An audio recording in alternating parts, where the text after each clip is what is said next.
এ নিয়ে কথা বলতে আমাদের সাথে আছেন আন্তর্জাতিক অপরাধ ট্রাইব্যুনালের প্রসিকিউটর অ্যাডভোকেট গাজী এম.এইচ. তামিম। আপনাকে স্বাগত। এবং আমাদের সঙ্গে আরও আছেন অবসরপ্রাপ্ত মেজর ও বাংলাদেশ সুপ্রিম কোর্টের আইনজীবী ব্যারিস্টার এম সরোয়ার হোসেন। আপনাকেও স্বাগত। দর্শকের পুরো আয়োজনে আপনাদের সঙ্গে থাকবো আমি মাহমুদ রাকিব। আমরা একটু যেতে চাই গাজী তামিম আপনার কাছে। শুরুতে একটু জানতে চাইব যে আগামীকাল অর্থাৎ বুধবার যদি যে কর্মকর্তারা হেফাজতে রয়েছেন, সেনা কর্মকর্তারা অভিযুক্ত, তাদেরকে যদি তারা হাজির না হয়, তাহলে পত্রিকায় বিজ্ঞাপন দেবার বিষয়টি এসছে আজকে আন্তর্জাতিক অপরাধ ট্রাইব্যুনালে। এই কথাটি গণমাধ্যমে আপনার মাধ্যমে যাতে জানতে পেরেছে, এটি কি কালকে শেষ তারিখ বা শেষ দিবস, বিষয়টি কি আসলে? আচ্ছা, যে আপনারা জানেন যে আন্তর্জাতিক অপরাধ ট্রাইব্যুনাল গত 15 বছরের ইনফোর্স ডিসঅ্যাপিয়ারেন্সের অভিযোগে 28 জনের বিরুদ্ধে গ্রেফতারি পরোয়ানা জারি করেছেন। তার মধ্যে প্রথম আছেন সাবেক প্রধানমন্ত্রী শেখ হাসিনা, তারপরে আছেন তার নিরাপত্তা উপদেষ্টা অবসরপ্রাপ্ত মেজর জেনারেল তারেক সিদ্দিকী সহ কিছু তৎকালীন মন্ত্রী এবং অবসরপ্রাপ্ত এবং সার্ভিং কিছু সেনা কর্মকর্তা। এখানে আসলে বারবার আমরা সেনা কর্মকর্তা বলছি, যার কারণে বা গণমাধ্যমে এটা বলছেন, কিন্তু আসলে দেখেন ওখানে কিন্তু তৎকালীন স্বরাষ্ট্রমন্ত্রী আসামি আছেন, তৎকালীন আইজিপি আসামি আছেন, তৎকালীন প্রধানমন্ত্রী আসামি আছেন, সাথে এনারাও আছেন। তো এখানে আসামিদের স্ট্যাটাসটা আমাদের কাছে খুব গুরুত্বপূর্ণ নয়। আমাদের কাছে গুরুত্বপূর্ণ হলো যে কি অভিযোগ আমাদের কাছে এসেছে এবং ওই অভিযোগে কারা কারা অভিযুক্ত।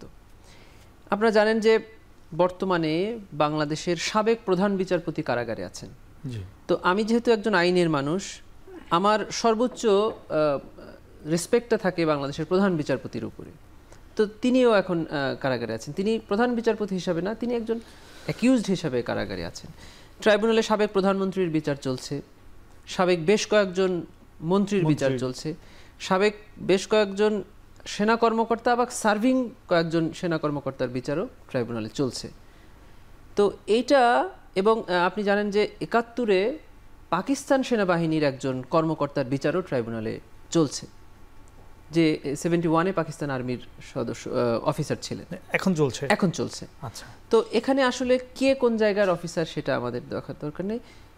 অপরাধের সাথে তিনি আসলে কতটুকু সম্পৃক্ত সেটা আমরা দেখব। আরেকটি কথা হলো, অবশ্যই কোনো প্রতিষ্ঠান এই দায় নেবে না। কারণ হলো, আমি বাংলাদেশ সুপ্রিম কোর্টের একজন আইনজীবী। এই বাংলাদেশ সুপ্রিম কোর্টের আইনজীবী থাকা অবস্থায় আমাকে ট্রাইব্যুনালের একজন প্রসিকিউটর নিয়োগ করা হয়েছে। আমি কিন্তু এখনও বাংলাদেশ সুপ্রিম কোর্টের আইনজীবী আছি এবং ওখানেও আমি প্র্যাকটিস করার অনুমতি আমার আছে এবং আমি করিও সেটা।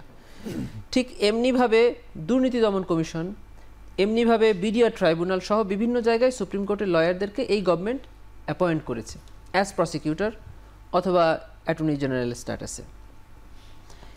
আমার বক্তব্য হলো, দুর্নীতি দমন কমিশনে থাকা অবস্থায় অথবা প্রসিকিউশনে থাকা অবস্থায় আমি যদি কোনো অপরাধের সাথে জড়িত হই, সেটা আমার মাদার বার মানে সুপ্রিম কোর্ট বার এ দায় নিবে না। এখানে যে কয়েকজন অ্যাকিউজডকে আনা হয়েছে, ওনারা ডিজিএফআইতে থাকা অবস্থায় অথবা র্যাবে থাকা অবস্থায় ওনাদের বিরুদ্ধে এই অভিযোগগুলো আনা হয়েছে। অতএব এটা নিঃসন্দেহে এটা আর্মির অভিযোগ না। আমরা জুলাই গণঅভ্যুত্থানে দেখেছি, এটি একটি মানে গুরুত্বপূর্ণ কথা। জি, প্রমাণও আমরা পেয়েছি যে আর্মি ছাত্র জনতার উপরে গুলি করবে না মর্মে স্পষ্ট জানিয়ে দিয়েছিল জুলাইতে, এবং 5 তারিখ সকাল পর্যন্ত তৎকালীন প্রধানমন্ত্রী চেষ্টা করেছে আর্মির প্রধানকে যে ছাত্র জনতার উপরে গুলি করার জন্য। তিনি পুলিশ প্রধানকে প্রশংসা করেছেন যে পুলিশ তো ভালো করছে, কিন্তু আপনার আর্মিরা কেন করছে না। এবং 5 অগাস্টের 2টার পরে যখন জেনেছে যে দেশ নতুন করে স্বাধীনতা লাভ করেছে, তখন ছাত্র জনতা আর্মিদের ট্যাঙ্কের উপরে এসে তাদেরকে ফুলের শুভেচ্ছা জানিয়েছে, তাদেরকে ফুল দিয়েছে। তো এদেশের সকল ক্রান্তি লগ্নে সেনাবাহিনী এগিয়ে এসেছে।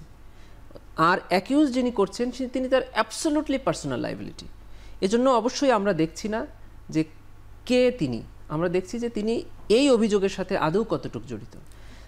যদি আপনি বিচারের বিষয়টা কি অবস্থায় আছে এটা আপনি জানেন। আমি একটু যেতে চাই অবসরপ্রাপ্ত মেজর ব্যারিস্টার সরোয়ার হোসেন আপনার কাছে। একটু জানতে চাই, তামিম ভিক্টর টার্ম ব্যবহার করেছেন যে বাংলাদেশের সকল ক্রান্তি লগ্নে আমাদের বলা হয় সূর্য সন্তান আমাদের সেনাবাহিনী তারা অংশ নিয়েছেন। সেটি আমি একটু আপনাকে, আপনি সেই বাহিনীতে একজন ছিলেন, সেখান থেকে জানতে চাই যে বিষয়টি তামিম ভাই একটু বলেছেন যে ব্যক্তির দায় প্রতিষ্ঠান নেবে কিনা, এবং আজকে এটি সকাল থেকে সম্ভবত সোশ্যাল মিডিয়াতেও ইতিবাচকভাবে আলোচনা হচ্ছিল বিষয়টি নিয়ে যে প্রতিষ্ঠান তো ব্যক্তির দায় নেবে কিনা। বা আমার আপনার কাছে প্রশ্ন, এই ক্ষেত্রে এখন যেটি চলছে, আগামীকালকে যারা আছে তাদের আত্মসমর্পণ করবার একটি লাস্ট ডেট আগামীকালকে, তো এই বিষয়টি কি নিয়ে কোনো প্রতিষ্ঠান কি কোনো ব্যক্তির দায় নিতে যাচ্ছে কিনা বা করছে কিনা? না, দেখুন, প্রতিষ্ঠান ব্যক্তির দায় নেয় না কখনো, এবং নেওয়া উচিত নয়। এবং প্রত্যেকটা প্রতিষ্ঠানে অপরাধমূলক কর্মকাণ্ড কোনো কোনো কর্মকর্তা বা কোনো কোনো মেম্বার্স এটা করতে পারে বলেই প্রত্যেকটা সংস্থায় একটা ডিসিপ্লিনারি কমিটি থাকে। বিশেষ করে সেনাবাহিনী পরিচালনার জন্য সেনা আইন থাকে। পৃথিবীর সব জায়গায় সেনা আইন আছে। বাংলাদেশে যে সেনা আইনের মাধ্যমে বাংলাদেশ সেনাবাহিনী রেগুলেটেড হয়, এটা বেসিক্যালি 1911 সালে প্রণীত ব্রিটিশ ইন্ডিয়ায়। তারপরে এইটা 1952 সালে এইটাকে আবার মডিফাই করা হয় পাকিস্তান মিলিটারি ম্যানুয়াল, মানে সেইখান থেকে সেইটাকেই এখন বাংলাদেশে MBML বলা হয়, Bangladesh military act, army act 1952। So সেনাবাহিনীতে কোনো কোনো সদস্য এখন ডিসিপ্লিন ভঙ্গ করে অথবা অপরাধে জড়িত হতে পারে, মিউটিনি করতে পারে, সেখানে ফাঁসির দণ্ডাদেশ থেকে শুরু করে violation of good order and military discipline এগুলো তো সেখানে রয়েছে। ইটস এ ভেরি গুড ল। তো এখানে আমরা যে পরিস্থিতিতে এখন দাঁড়িয়েছি, আমরা এখানে কেন দাঁড়ালাম যে গত 15 বছরে যে ফেসিজম আমরা দেখেছি, এই ফেসিজমের একটা বড় উদ্দেশ্য ছিল বাংলাদেশের প্রতিষ্ঠানগুলো ধ্বংস করা এবং সেনাবাহিনী সহ বিজেপি, পুলিশ, র্যাব এদেরকে ব্যবহার করে ভিন্ন মত দমন করা এবং বিশেষ করে সেনাবাহিনীর প্রফেশনালিজমকে ধ্বংস করা, বাংলাদেশের জুডিশিয়ারিকে ধ্বংস করা, অর্থনীতি ধ্বংস করা এবং আমাদের শিক্ষা ব্যবস্থাকে ধ্বংস করা। এই এজেন্ডাটা ছিল আমাদের পার্শ্ববর্তী দেশ ইন্ডিয়ান, এবং এই আমাদের যে ইন্ডিয়ান পদলেহনকারী একটা সরকার, এই সরকারটা তাদের বুদ্ধিতে, অজিত দোভাল নামে তাদের একজন সিকিউরিটি অ্যাডভাইজার আছে, ন্যাশনাল সিকিউরিটি অ্যাডভাইজার, তার বুদ্ধিতে এই যে তারেক সিদ্দিকীর নাম বললো, সেই বাংলাদেশের সেনাবাহিনীকে অনেকটা ক্ষতিগ্রস্ত করছে, বাংলাদেশের রাজনীতিকে ধ্বংস করেছে এই জায়গায়। এখন আমাদের এই অভ্যুত্থানের, এই বিপ্লবের বড় আকাঙ্ক্ষা কী ছিল? এটা হলো ন্যায্যতা, rule of law, justice, fairness. So সেইখানে কিন্তু মানুষের আশাবাদ সৃষ্টি হয়েছে। এই যুদ্ধ অপরাধী ট্রাইব্যুনালে আমি এবং তামিম একসাথে 3টা কেস লড়েছি একই সাথে ডিফেন্স কাউন্সিল হিসেবে। এখনও ওখানে আমি একটা মামলা পরিচালনা করছি। সো সেইখানে আমরা গত 15 বছরে যেটা দেখেছি, এইটা একটা কালো আইন হিসেবে ব্যবহার করা হয়েছে এবং এটা ইন্টারন্যাশনাল নামটা কে লাগিয়েছে আমি জানি না। এটা কিন্তু একটা ডোমেস্টিক ট্রাইব্যুনাল এবং এই ট্রাইব্যুনালে যে ফেয়ারনেস এবং ন্যায্যতা লঙ্ঘন হওয়ার যথেষ্ট এলিমেন্টস রয়েছে। কীরকম? এখানে সাক্ষী আইন কার্যকরী নয়, আপনি কোনো অর্ডার এবং ডাইরেকশন নিয়ে অ্যাপিলেবল না, অ্যাপিল করতে পারবেন না। সিআরপিসি এখানে আপনার প্রযোজ্য নয় এবং কোনোভাবে এখানে জামিন হয় না। আমরা মজা করে বলতাম যে কেউ ফেরে না খালি হাতে খাজা বাবার দরবারে, মানে সবার ফাঁসি, গণফাঁসি। এইটা নিয়ে আমরা অনেক বকাঝকাও খেয়েছি ট্রাইব্যুনালে। হ্যাঁ, শেষ দিকে কিছু জামিন হয়েছে, যেমন তামিমকে বলা হয়তো জামিন মাস্টার, শেষে অনেকগুলো জামিন হয়েছে, বৃদ্ধ মারা যাচ্ছে এরকম।